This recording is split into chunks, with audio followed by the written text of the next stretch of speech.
తెల్లవారే వెలుగు రేఖలా పచ్చ పచ్చ పచ్చి మట్టి బొమ్మలా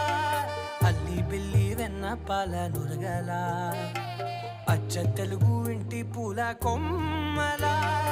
దేవదేవుడే పంపగా ఇలా దేవతే మా ఇంట అడుగే పెట్టెనంట బ్రహ్మ కళ్ళలో కాంతులే మా అమ్మలా మా కోసం మళ్ళీ లాలి పాడేనంట.